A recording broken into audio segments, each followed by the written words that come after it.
about this. So tonight, we have a hero of hope here. Please welcome Mark Antonio Grant.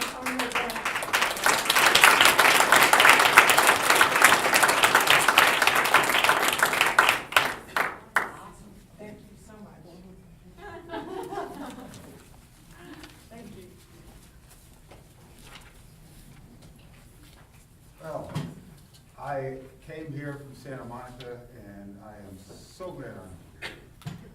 I was telling somebody, who is it? It's good to be anywhere as a survivor. My journey with cancer, it started on a day like any other day, and a routine, as I thought, a routine examination like most others. It was October 7th, 2009. I had a colonoscopy. And I woke up, and the nurse was sitting there, and she said, the doctor needs to see you in a consultation room. And at that point, you realize, okay, you start feeling a little strange.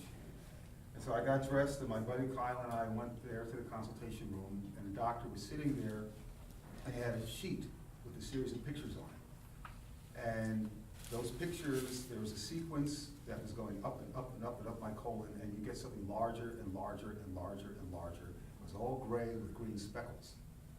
And I just said, I'm no doctor here, this doesn't look right. And he says, well, 9 out of 10 times it's gonna be cancer. However, I'm not gonna say that right now, we will have a biopsy.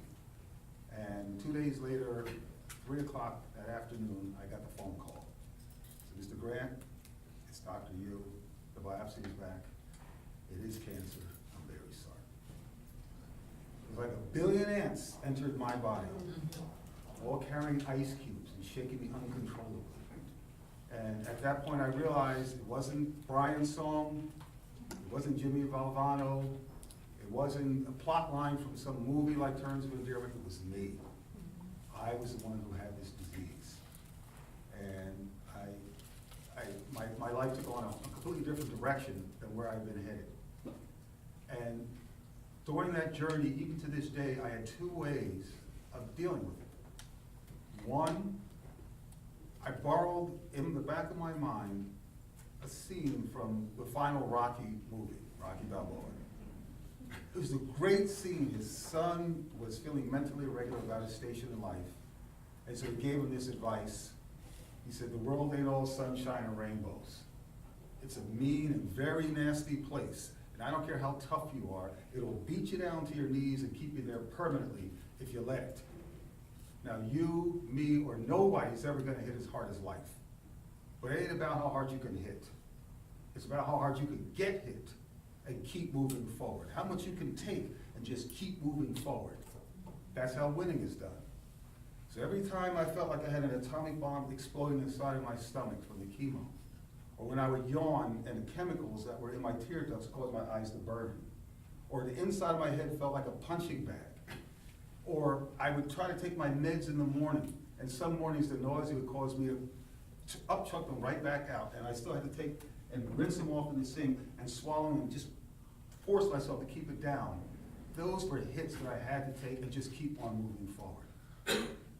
And the other way I was able to deal with this is from a battery of family and friends. These were people that were by me every step of the way. They were determined to make sure I wouldn't fail. They were determined to make sure I wouldn't fall. They were determined to make sure I was going to succeed. They were committed and devoted to closing the gap between where I was when I heard those words, it is cancer, and where I needed to be to get through that journey. They were committed and they were motivated by something so simple, something so positive, yet so overlooked. A simple word called love. And I don't mean that love that's woven on the fabric of wine and dreams. I'm talking about the love that comes from the tough fiber of the human heart. It's the love that says, listen, no matter what's going on with you, you're in this with me. It's the love of a guy named young Jim Kennedy who would come to my house periodically and make sure I had Gatorade and Sobe to make sure that I was going to be hydrated. It was my buddy Kyle who would make sure I had certain kind of dietary things at my place every step of the way. It was a young lady, Eileen, who would see me through all those chemo weekends, the weekends that I was on chemo, when I was really beat up, because my chemo lasted, it was Tuesday, Wednesday, and Thursday, 2.5 days of having a continuous drip of poison in your system. And so by the weekend, I was pretty well spent, and she would pick me up. And by the weekend that I wasn't on chemo, I had to look forward to that, if you want to say that, and give me some encouragement to keep on going. And there were 12 rounds of this. Believe me, the first time you say, oh, that's not bad. The second time, oh, that's it. And then by about the fourth lesson, you say, oh, Jesus, how much more have I got to do? And so you have these people around you that are going to make sure that you're going to get through this thing. And trust me when I tell you, they make a difference, just like you guys do. We have a very good friend, his name is Arthur Kovacs. Arthur, at the age of 80, is a 7-year survivor of bone marrow cancer. I said, you know, Arthur, you and I are members of the same club we never signed up for, but yet I can look at you and you can look at me because we both know what it took to get through this stuff. And Arthur, in typical fashion, he's from the Northeast, says, Mark, we was drafted. And we were. Yet everybody in this room, and let me see the hands of everybody who has never had cancer.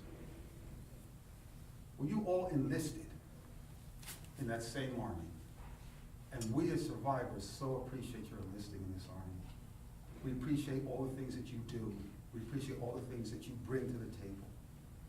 Because you've chosen with the American Cancer Society, with Relay for Life, with all these different things, you've chosen this as a demanding yet a beautiful measure of your talents, of your gifts, of your skills, of your abilities to serve.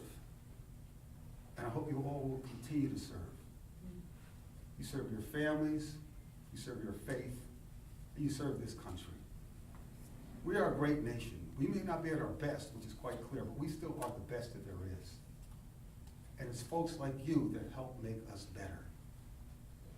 And as a survivor, as a guy, as a cancer patient, and somebody just standing here who's a member of the same human race we are, I thank you and I congratulate you, not only for what you've done, but this being your kickoff, I more importantly congratulate you all for what it is that you're about to do.